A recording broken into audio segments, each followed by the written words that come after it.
കോൺഗ്രസിന്റെ ജനാധിപത്യ രാഷ്ട്രീയത്തെയും മതേതര നിലപാടുകളെയും തള്ളിപ്പറഞ്ഞ് വ്യക്തിപരമായിട്ടുള്ള നേട്ടങ്ങൾക്കും അധികാരമോഹങ്ങൾക്കും ആർ എസ് എസിലും BJP പാളയത്തിലേക്കും ചേക്കേറിയ ഒട്ടനവധി നേതാക്കളെ നമ്മൾ കേരള രാഷ്ട്രീയത്തിൽ സമീപകാലത്തായിട്ട് കണ്ടിട്ടുണ്ട്.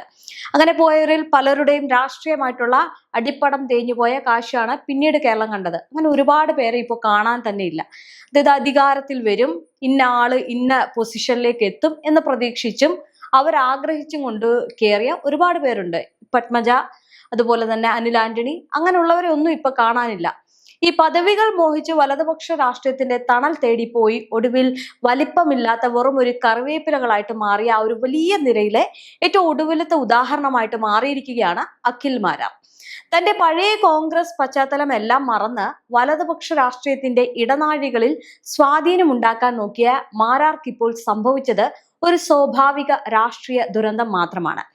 ഏതാനും മാസങ്ങൾക്ക് മുമ്പ് കോർപ്പറേറ്റ് മുതലാളി സാബു ജേക്കബിനെ കേരളത്തിന്റെ രക്ഷകൻ എന്ന് വിളിച്ചു പുകഴ്ത്തിയ അതേ മാരാറാണ് ഇന്ന് ഇതേ സാബു ജേക്കബിനെതിരെ ചതിയുടെയും ഫണ്ട് വെട്ടിപ്പിന്റെയും ആരോപണങ്ങളുമായിട്ട് തെരുവിൽ നിൽക്കുന്നത്. കയ്യിലെ പ്രശസ്തി ഉപയോഗിച്ച് രാഷ്ട്രീയത്തിൽ പെട്ടെന്നൊരു വലിയ പദവി നേടിയെടുക്കാമെന്ന് മോഹിച്ച മാരാർക്ക് യഥാർത്ഥ രാഷ്ട്രീയ ഗോതയിൽ വെറും ഒരു കളിപ്പാവയുടെ സ്ഥാനം മാത്രമാണ് ലഭിച്ചത് എന്ന തിരിച്ചറിവാണ് ഈ പൊട്ടിത്തെറിക്ക് പിന്നിൽ. ഇത് നേരത്തെ ഓർക്കണമായിരുന്നു, ജനങ്ങളെല്ലാം മനസ്സിലാക്കിയതാണ്. എങ്കിലും അഖിൽ മാരാർക്ക് അത് മനസ്സിലായില്ല എന്ന് പറഞ്ഞാൽ വലിയ തമാശയാണ്. തെരഞ്ഞെടുപ്പിൽ മത്സരിക്കാൻ സ്വന്തം ബൈക്ക് വിൽക്കേണ്ടി വന്നതിനെ ഒരു വലിയ ത്യാഗമായിട്ട് ചിത്രീകരിക്കുന്ന മാരാർ ജനങ്ങൾക്ക് വേണ്ടി എന്ത് ത്യാഗമാണ് ചെയ്തത് എന്ന ചോദ്യത്തിന് മുന്നിൽ മൗനം പാലിക്കുകയാണ്. ഈ BJP കേന്ദ്രത്തിൽ നിന്ന് നൽകിയ കോടികളുടെ ഫണ്ടുകൾ എവിടെ പോയി എന്ന് ചോദിക്കുന്ന മാരാർ താൻ എന്ത് പ്രത്യാശാസ്ത്രത്തിന്റെ അടിത്തറയിലാണ് ആ മുന്നണിയുടെ ഭാഗമായിട്ട് മത്സരിച്ചത് എന്നുകൂടി വ്യക്തമാക്കേണ്ടതുണ്ട്. പണവും പദവിയും മാത്രം ലക്ഷ്യമിട്ട് നടത്തുന്ന ഇത്തരം അവസരവാദ രാഷ്ട്രീയത്തിന്റെ സ്വാഭാവികമായിട്ടുള്ള അന്ത്യം മാത്രമാണ് നമ്മൾ ഇപ്പോൾ കാണുന്നത്. ആദ്യം നമുക്ക് ആ ഒരു സീറ്റ് തർക്കത്തിന്റെ രാഷ്ട്രീയ പശ്ചാത്തലം പരിശോധിക്കാം. ഇപ്പോൾ അഖിൽ മാരാർ പറയുന്ന വിഷയം, സാബു ജേക്കബിനെതിരെയുള്ള കാര്യങ്ങൾ, ഫണ്ട് എനിക്ക് കിട്ടിയില്ല എന്ന് പറയുന്ന കാര്യങ്ങൾ, അതിന്റെ തുടക്കം എന്ന് പറയുന്നത്, അതായത് കൊട്ടാരക്കരയിൽ മത്സരിക്കാൻ ആഗ്രഹിച്ച മാരാരെ സാബു ജേക്കബ് തൃക്കാക്കരയിലേക്ക് മാറ്റിയെന്നാണ് പ്രധാന പരാതി. ഈ രാഷ്ട്രീയ പാർട്ടി എന്നത് സിനിമയിലെ ഷൂട്ടിംഗ് ലൊക്കേഷൻ അല്ല എന്ന് മാരാർ മനസ്സിലാക്കേണ്ടിയിരിക്കുന്നു. ഒരു മുന്നണിയുടെ ഭാഗമാകുമ്പോൾ പാർട്ടി തീരുമാനിക്കുന്നിടത്ത് മത്സരിക്കുക എന്നതാണ് രാഷ്ട്രീയ മര്യാദ. അതിനെ ചതി എന്ന് വിളിച്ച് മാധ്യമങ്ങൾക്ക് മുന്നിൽ കരയുന്നത് മാരാരുടെ രാഷ്ട്രീയ അജ്ഞതയാണ് കാണിക്കുന്നത്. ഇനി ഈ സാബു ജേക്കബും BJPയും കൈകോർക്കുന്നതിന് പിന്നിൽ വലിയ രാഷ്ട്രീയമുണ്ട്, അതെല്ലാവർക്കും അറിയാവുന്നതുമാണ്. അതിന്റെ കരുവായി എന്ന് മാത്രമാണ് ഇപ്പോൾ അഖിൽ മാരാർ തിരിച്ചറിഞ്ഞത്. എന്തായാലും BJPയും RSSും ഇടപെട്ട് തൃപ്പൂണിത്തറ സീറ്റ് വാഗ്ദാനം ചെയ്തു എന്ന് മാരാർ പറയുമ്പോൾ അവിടെ വ്യക്തമാകുന്നത് അദ്ദേഹത്തിന്റെ പ്രത്യാശാസ്ത്രപരമായിട്ടുള്ള പാപ്പരത്വമാണ്. ജനകീയ വികസനം പറയുന്ന 2020യും വലതുപക്ഷ രാഷ്ട്രീയം പറയുന്ന BJPയും തമ്മിലുള്ള അവിശുദ്ധ കൂട്ടുകെട്ടിൽ ഒരു കരു മാത്രമാകാൻ മാരാർ എങ്ങനെ തയ്യാറായി?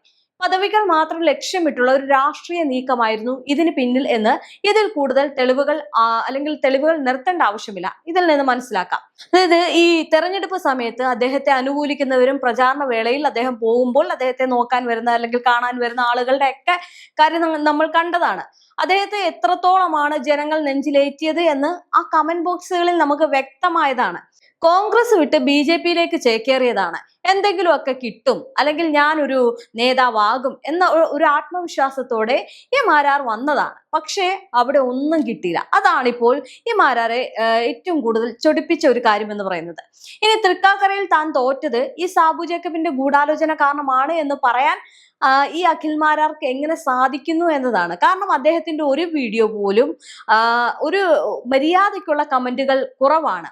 അദ്ദേഹത്തെ അനുകൂലിക്കുന്ന അല്ലെങ്കിൽ അനുകൂലിച്ചിരുന്ന ഒരു പറ്റം ആളുകളും ഇപ്പോൾ അദ്ദേഹത്തിനെതിരാണ്. കാരണം അദ്ദേഹം പറയുന്ന നിലപാടുകളും അദ്ദേഹത്തിന്റെ ഈ പ്രതികരണങ്ങളൊക്കെ തന്നെയാണ്. എന്തിനേറെ പറയുന്നു, ഈ പ്രസവവുമായി ബന്ധപ്പെട്ട് അദ്ദേഹം നടത്തിയ ഒരു പരാമർശം വലിയ രീതിയിൽ ആളിക്കത്തുകയും അതിനെതിരെ ഒരു വീഡിയോ പോലും ചെയ്യാത്ത ആളുകൾ പോലും ആ വീഡിയോ റിയാക്ട് ചെയ്ത് രംഗത്ത് വന്നത് നമ്മൾ കണ്ടതാണ്. അത്രത്തോളം അദ്ദേഹത്തെ വെറുക്കുന്ന രീതിയിലാണ് അദ്ദേഹത്തിന്റെ വായിൽ നിന്ന് വരുന്ന വാക്കുകൾ എന്ന് പറയുന്നത്. ഇനി മറ്റൊരു കാര്യം, അദ്ദേഹം പറയുന്ന പ്രതികരണങ്ങൾ മാത്രമല്ല, ഈ പ്രതികരണങ്ങളെ മാറ്റി പറയുന്ന ഒരു രീതി. അതുകൊണ്ട് തന്നെ നിലപാടിന്റെ രാജകുമാരൻ എന്നാണ് അഖിൽ മാരാരെ അറിയപ്പെടുന്നത്. ഇനി ഒരു ജനപ്രതിനിധിയാകാൻ ആഗ്രഹിക്കുന്ന വ്യക്തിക്ക് സ്വന്തം മണ്ഡലത്തിലെ ജനങ്ങളുടെ മനസ്സ് ജയിക്കാൻ സാധിച്ചില്ലെങ്കിൽ അതിന്റെ ഉത്തരവാദിത്വം സ്വന്തം പാർട്ടിയുടെ തലപ്പത്തിരിക്കുന്ന ആളുടെ മേൽ ചാരുന്നത് തികച്ചും ബാലിശമാണ്. ജനപിന്തുണയില്ലാത്ത ഒരു സ്ഥാനാർത്ഥിയെ ജനങ്ങൾ നിരസിച്ചു എന്ന് മാത്രമാണ് തൃക്കാക്കരയിൽ സംഭവിച്ചത്. തെരഞ്ഞെടുപ്പ് പ്രചാരണത്തിനായി 18 ലക്ഷത്തിന്റെ BMW ബൈക്ക് 10 ലക്ഷത്തിന് വിറ്റു എന്ന മാരാരുടെ വെളിപ്പെടുത്തൽ ഒരു ജനകീയ നേതാവിന് ചേർന്നതല്ല. ഇന്ന് നാട്ടിലെ സാധാരണ ജനങ്ങളുടെ പ്രശ്നങ്ങൾ പരിഹരിക്കാനല്ല, മറിച്ച് സ്വന്തം രാഷ്ട്രീയ മോഹങ്ങൾക്ക് വേണ്ടിയാണ് ഈ മാരാർ ആഡംബര വാഹനം വിറ്റത്. ആ പണം പാർട്ടി പിന്നീട് തിരികെ നൽകിയെന്ന് സമ്മതിക്കുമ്പോഴും ബൈക്ക് വിറ്റ കഥ പറഞ്ഞ് ജനങ്ങളുടെ സഹതാപം പിടിച്ചു പറ്റാൻ നോക്കുന്നത് വെറും രാഷ്ട്രീയ നാടകം മാത്രമാണ്. എന്തായാലും അഖിൽ മാരാറെ ആരും വിശ്വസിക്കാൻ പോകുന്നില്ല. കാരണം ഇന്ന് പറഞ്ഞതല്ല നാളെ പറയുന്നത്, നാളെ പറയുന്നതല്ല മറ്റന്നാൾ പറയുന്നത്. കാരണം അദ്ദേഹത്തിന്റെ ഈ ഒരു നിലപാടുകൾ തന്നെയാണ് ഉദാഹരണമായിട്ട് പറയേണ്ടത്. ഇനി കേന്ദ്ര BJPയെ വലിയ തോതിൽ ഫണ്ടുകൾ നൽകിയെന്നും അത് സ്ഥാനാർത്ഥികളിലേക്ക് എത്തിയില്ല എന്നുമുള്ള മാരാരുടെ ആരോപണം അതീവ ഗുരുതരമാണ്. ഈ തെരഞ്ഞെടുപ്പ് കാലത്ത് നടക്കുന്ന ഇത്തരം കോടികളുടെ പണമിടപാടിനെ കുറിച്ച് അറിവുണ്ടായിട്ടും മാരാർ എന്തുകൊണ്ട് അപ്പോൾ മിണ്ടിയില്ല? ഇപ്പൊ ആ ഒരു പണമിടപാട് ഒരിക്കലും നല്ല കാര്യമല്ല, അതിനെ അനുകൂലിക്കുന്നില്ല, അത് തെറ്റ് തന്നെയാണ്. എന്തായാലും BJP ഈ ഒരു പ്രചാരണ വേളയിൽ നടത്തിയ ഫണ്ടിനെ പറ്റി RSSോ BJPക്കോ ഒരു കാര്യത്തിലും മിണ്ടാട്ടമില്ല. കാരണം നടത്തിയതും അത് കൊണ്ടുവന്നതും കള്ളന്മാരും എല്ലാം കപ്പിത്താരന്മാരും എല്ലാം ആ ഒരു ഇതിൽ തന്നെ ഉണ്ട്.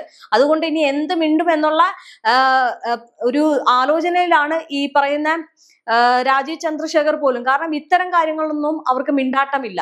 ഏതെങ്കിലും എവിടെയെങ്കിലും ഒക്കെ സമരം ചെയ്യുമ്പോൾ മാത്രം അവർക്കെതിരെ സംസാരിക്കും. അല്ലാതെ പാർട്ടിയിൽ ഫണ്ട് തട്ടിപ്പ് നടന്നാലോ പാർട്ടിയിലെ ആളുകൾ എന്തെങ്കിലുമൊക്കെ പറഞ്ഞാലോ അവർക്ക് അതിനെപ്പറ്റി മിണ്ടണ്ട. കാരണം അവർ തന്നെയാണ് ചെയ്തത്. എന്തായാലും അതവിടെ നിൽക്കട്ടെ. ഇപ്പോൾ പാർട്ടിക്ക് പുറത്തായപ്പോൾ മാത്രം ഫണ്ടിനെ കുറിച്ച് സംസാരിക്കുന്നത് ആരുടെ ഒരു ബ്ലാക്ക് മെയിൽ രാഷ്ട്രീയത്തിന്റെ ഭാഗമാണോ എന്നുകൂടി സംശയിക്കേണ്ടിയിരിക്കുന്നു. ഇങ്ങനെയുള്ളവർ ഒരിക്കലും രാഷ്ട്രീയത്തിൽ വരരുതെന്നാണ് ഞാൻ ആഗ്രഹിക്കുന്നത്. ഞാനല്ല, നിങ്ങൾ എല്ലാവരും, ഈ വീഡിയോ കാണുന്ന എല്ലാവരും പറയേണ്ട ഒരു കാര്യം അത് തന്നെയാണ്. ഒരു നിലപാടില്ല, ജനങ്ങൾക്ക് വേണ്ടി ഫണ്ട് ഒഴുക്കുന്നില്ല, അല്ലെങ്കിൽ ജനങ്ങൾക്ക് വേണ്ടി ത്യാഗം ചെയ്യുന്നില്ല എന്ന് പറയുന്ന, അല്ലെങ്കിൽ സ്വന്തം കാര്യങ്ങൾക്ക് അധികാരമോഹത്തിന് വേണ്ടിയിട്ട് ഇങ്ങനെ ഫണ്ട് ഒഴുക്കിയ അഖിൽ മാരാർ ഒരിക്കലും രാഷ്ട്രീയത്തിൽ വരാൻ യോഗ്യനല്ല എന്നാണ് പറയാനുള്ളത്. ഇനി 2020-ൽ ചേർന്നത് കൊണ്ട് തന്റെ സിനിമയും സോഷ്യൽ മീഡിയയും വരുമാനവും നഷ്ടപ്പെട്ടു എന്നാണ് മാരാരുടെ അടുത്ത പരാതി. ഇതൊരിക്കലും 2020-ൽ കയറിയത് കൊണ്ട് മാത്രമല്ല, നിങ്ങൾ പറയുന്ന നിലപാടുകൾ തന്നെയാണ്. ഞാൻ നേരത്തെ പറഞ്ഞതുപോലെ തന്നെ നിങ്ങൾ നടത്തിയിട്ടുള്ള വിവാദപരമായിട്ടുള്ള പ്രതികരണങ്ങളാണ് നിങ്ങളെ ഏറ്റവും കൂടുതൽ ഒരു അല്ലെങ്കിൽ ഒറ്റപ്പെടുത്തുന്ന രീതിയിലേക്കാക്കിയത്. രാഷ്ട്രീയം എന്നത് ഒരു മുഴുവൻ സമയ ജനസേവനമാണ്. അതല്ലാതെ വരുമാനം ഉണ്ടാക്കാനുള്ള ഒരു പാർട്ട് ടൈം ജോബ് അല്ല. സിനിമയിലെ പ്രശസ്തി കാണിച്ച് രാഷ്ട്രീയത്തിൽ വന്ന് പെട്ടെന്ന് ലാഭമുണ്ടാക്കാൻ നോക്കിയ മാരാർക്ക് രണ്ട് മേഖലയും ഒരുമിച്ച് കൊണ്ടുപോകാൻ കഴിയാതെ വന്നപ്പോൾ ഉണ്ടായ നിരാശ മാത്രമാണിത്. ഇനി സീറ്റ് കിട്ടിയില്ല, ജയിച്ചില്ല, അടപടലം തോറ്റു, ഈ തോൽവിയൊക്കെ എങ്ങനെ ഏറ്റുവാങ്ങി മുന്നോട്ട് പോകുമെന്നുള്ള ആകെ തലപിടിച്ച് ഭ്രാന്ത് പിടിച്ചിരിക്കുന്ന സമയത്താണ് ഇത്തരം പ്രശ്നങ്ങളുമായിട്ട് വരുന്നത്. എന്തായാലും സാബു ജേക്കബ് തന്റെ വാട്സപ്പ് മെസ്സേജുകൾക്ക് മറുപടി നൽകുന്നില്ല, ബ്ലൂടിക്ക് ഇട്ട് അവഗണിക്കുന്നു എന്ന പരാതി ഒരു രാഷ്ട്രീയ നേതാവിന് ഒട്ടും അനുയോജ്യമല്ല. മാത്രമല്ല, രാഷ്ട്രീയത്തിലെ വലിയ പ്രശ്നങ്ങൾ പരിഹരിക്കേണ്ടത് വാട്സപ്പ് ചാറ്റുകളിലൂടെയല്ല. വ്യക്തിപരമായിട്ടുള്ള അവഗണനകളെ രാഷ്ട്രീയ ചതിയായിട്ട് ചിത്രീകരിക്കുന്നത് മാരാരുടെ ഈ വ്യക്തിത്വത്തിലെ അപകർഷത ബോധത്തെയാണ് കാണിക്കുന്നത്. ഇനി തന്റെ വാദങ്ങൾ ശരിവെക്കാൻ സാബു ജേക്കബുമായി നടത്തിയ വ്യക്തിപരമായിട്ടുള്ള വാട്സപ്പ് ചാറ്റുകളുടെ സ്ക്രീൻഷോട്ടുകൾ മാരാർ മാധ്യമങ്ങൾക്ക് നൽകി. ഇത് മാരാരുടെ രാഷ്ട്രീയ വിശ്വസ്തതയെ തന്നെയാണ് ചോദ്യം ചെയ്തത്. താൻ നിൽക്കുന്ന പാർട്ടിയുടെ നേതാവുമായിട്ട് നടത്തുന്ന ഔദ്യോഗിക ചർച്ചകൾ പോലും പുറത്തുവിടുന്ന ഒരാളെ നാളെ ഏത് രാഷ്ട്രീയ പാർട്ടിയാണ് വിശ്വസിക്കുന്നത് അല്ലെങ്കിൽ കൂടെ കൂട്ടുക? ഈ ബിഗ് ബോസിലെ തന്ത്രങ്ങൾ രാഷ്ട്രീയത്തിൽ പയറ്റിയാൽ വിജയിക്കില്ല എന്ന് മാരാർ ആദ്യം തന്നെ ഓർക്കണമായിരുന്നു. പാർട്ടിയിൽ യാതൊരു പ്രവർത്തന പാരമ്പര്യവും ഇല്ലാത്ത തനിക്ക് കൊല്ലം ജില്ലാ പ്രസിഡന്റ് സ്ഥാനം വേണമെന്ന മാരാരുടെ ആവശ്യം അദ്ദേഹത്തിന്റെ കടുത്ത അധികാരമോഹത്തെയാണ് തുറന്നു കാട്ടുന്നത്. വർഷങ്ങളായിട്ട് പാർട്ടിക്ക് വേണ്ടി താഴെത്തട്ടിൽ പ്രവർത്തിക്കുന്ന പ്രവർത്തകരെ മറികടന്ന് വെറും ഒരു സെലിബ്രിറ്റി ഇമേജിന്റെ പുറത്ത് വലിയ പദവികൾ നേടിയെടുക്കാൻ നോക്കിയ മാരാർക്ക് ലഭിച്ച കൃത്യമായിട്ടുള്ള മറുപടിയാണ് ഈ ഒരു വലിയ താഴ്ച എന്ന് പറയുന്നത്, അല്ലെങ്കിൽ വീഴ്ച എന്ന് പറയുന്നത്. മാരാർ തങ്ങളുടെ പാർട്ടിയിലെ ഒരു അംഗം പോലുമല്ല എന്ന് സാബു ജേക്കബിന്റെ പ്രസ്താവന മാരാർക്ക് ഏറ്റവും വലിയ പ്രഹരമാണ്. ഒരു കോർപ്പറേറ്റ് മുതലാളിയുടെ ലാഭനഷ്ട കണക്കുകൾക്ക് മുന്നിൽ വെറും ഒരു സെലിബ്രിറ്റി മാത്രമായി മാരാർ ഒതുങ്ങിപ്പോയി. ഇത്രയും നാൾ പാർട്ടിക്ക് വേണ്ടി വാദിച്ച ഒരാളെ ഒറ്റ നിമിഷം കൊണ്ട് തള്ളിപ്പറയാൻ സാബു ജേക്കബിന് കഴിഞ്ഞത് 2020 എന്ന സംഘടനയുടെ ജനാധിപത്യ വിരുദ്ധത തന്നെയാണ് കാണിക്കുന്നത്. അവിടെ ഞാൻ അനുകൂലിക്കുന്നില്ല. ഇനി അഖിൽ മാരാരുടെ ഈ ഒരു രാഷ്ട്രീയ പതനം കേരളത്തിലെ എല്ലാ താൽക്കാലിക രാഷ്ട്രീയ മോഹികൾക്കും ഒരു വലിയ പാഠമായിരിക്കും.